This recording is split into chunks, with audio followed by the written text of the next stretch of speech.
এটা তো নজিরবিহীন। এটা তো একটা সরকারি দল যেভাবে করে, শেখ হাসিনার সময় আওয়ামী লীগ যেভাবে করছে ঠিক সেভাবেই এনসিপি করছে। এটার জন্য ডক্টর ইউনূসের সরাসরি দায় আছে। এবং মাহফুজ বা আসিফ থাকার কারণে যে খুব বেশি উল্টায় মানে ইয়ে করতে পারে তা না, কারণ প্রশাসন অলরেডি তাদের নিয়ন্ত্রণে চলে আসছে। এখন সমস্ত ডিসি, এসপি, ওসি সব তারা বিএনপি। তো সুতরাং এখন এইগুলি এবং নির্বাচনে তো এরাই ফ্যাক্টর। এনসিপি এবং জামাতের মনস্তত্ত্বটা বোঝার চেষ্টা করেন।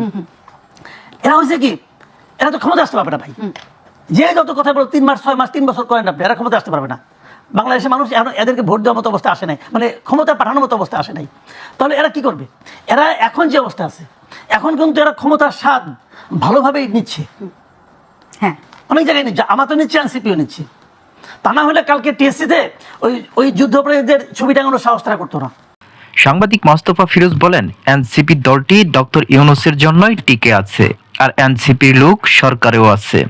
একটা তত্ত্বাবধায়ক সরকার থাকতে হবে। ইউনূস সাহেবও করতে পারতেন, কিন্তু ইউনূস সাহেবের ঘর তাহলে খালি করতে হবে। খালি করে এটা রিয়েল একটা নিউট্রাল গভর্নমেন্ট করতে হবে, যেটা কিন্তু বলা হচ্ছে যে উপদেষ্টাদের সাথে এনসিপির কোনো সম্পৃক্ততা নাই। কি সম্পর্ক নাই?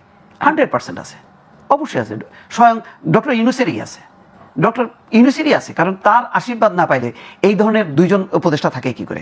সারা দেশে এই যে এনসিপির যে প্রোটোকল আমরা দেখলাম, মানে পুরো বাহিনী, নিরাপত্তা বাহিনীর সমস্ত পোর্শনগুলো দিয়ে যেভাবে মিছিল মিটিংগুলি করে, এটা তো নজিরবিহীন। এটা তো একটা সরকারি দল যেভাবে করে, শেখ হাসিনার সময় আওয়ামী লীগ যেভাবে করছে ঠিক সেভাবেই এনসিপি করছে। এটার জন্য ডক্টর ইউনূসের সরাসরি দায় আছে। এবং এটা কেউ হয়তো জবাব চাচ্ছে না, কারণ বিএনপি একটু নমনীয় হচ্ছে যে তারা মনে করে যে আচ্ছা যাই হয়েছে, নির্বাচনটা হোক, তখন বোঝা যাবে।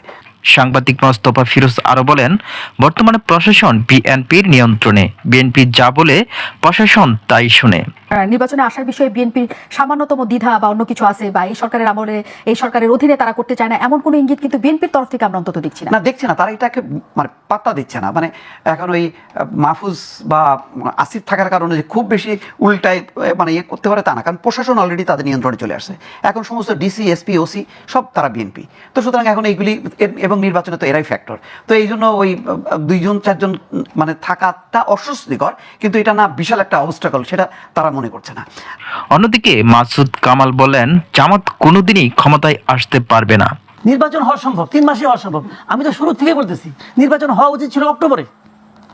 অক্টোবর থেকে সেখান থেকে আপনি দিলেন ডিসেম্বরে, বিএনপি নিল ডিসেম্বরে। ঠিক আছে, ডিসেম্বরে মারা যায়, ফেব্রুয়ারি নির্বাচন তো ভালো হবে না।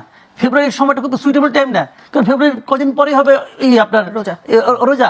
এবং বাংলাদেশের রোজার সময় দ্রব্যমূল্য নিয়ে একটা ক্যাচাল বাজি, সবসময় বাজি। নতুন গভর্নমেন্ট দায়িত্ব নিবে, নিয়ে ওই ক্যাচালের মধ্যে পড়বে। এটা একটা ইন্টেনশনালি হতে পারে যে নতুন যারা গভর্নমেন্ট হবে তাদেরকে এরা বুঝাইলো তুই তো ক্ষমতায় যেতে চাস, দেখ কেমন লাগে, এটা বুঝাই দিল আর কি। এটা হতে পারে, কিন্তু বিএনপির উচিত ছিল কোনো অবস্থাতে ডিসেম্বর থেকে 1-2 পরে না যাওয়া। বিএনপি কি কারণে গেছে জানি না, বিএনপি মনে করছে যে কোনো মতো খালি চেয়ারে বসলে যে আনন্দ আর আনন্দ, ওই আনন্দের আশায় গেছে আর কি। যা কিছু করে সব মানে খালি ইলেকশনটা আমাদের দাও, ফেব্রুয়ারিতে দাও, ভালো হচ্ছে না এটা, কিন্তু এটা আরো আগে হওয়া হচ্ছিল। মাসুদ কামাল আরো বলেন, বর্তমানে বিএনপি চাঁদাবাজির দিকে এগিয়ে আছে। এনসিপি যেমন এখন দাপটের সঙ্গে সাংবাদিকরা সচিবালয়ে ঢুকতে পারে না, কিন্তু এনসিপি লোকজন ঢুকতে পারে, বৈষম্যবিরোধী লোকজন ঢুকতে পারে।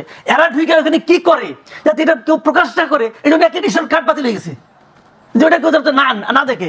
ভাই এগুলো আমরা বুঝি না নাকি?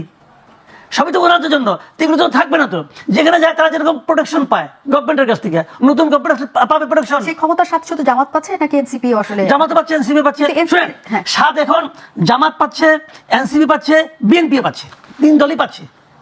আবার মাঠ পর্যায়ে চাঁদাবাজি বিএনপি করতেছে, মিনিমাম 90% চাঁদাবাজি বিএনপি করে মাঠ পর্যায়ে করতেছে। কিন্তু প্রশাসনে জামাত এগিয়ে আছে, প্রশাসনে কিন্তু জামাত বিএনপি সমান সমান। আর এনসিপি হলো উপরে থেকে বাড়তেছে, মানে এই তদবির করেন, ওই তদবির করেন।